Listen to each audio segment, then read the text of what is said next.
Orgulho é a sentença da queda. Ele nos cega, nos isola e nos afasta de tudo que é verdadeiro. Quem se enche de si não vê o outro, não ouve conselhos, não reconhece seus erros e, por isso, tropeça onde poderia ter sido levantado. O orgulho promete grandeza, mas entrega solidão.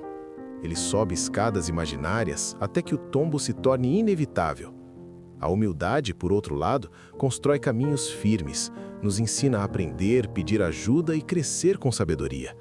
É melhor andar de cabeça baixa e coração aberto do que viver de peito inflado e alma vazia.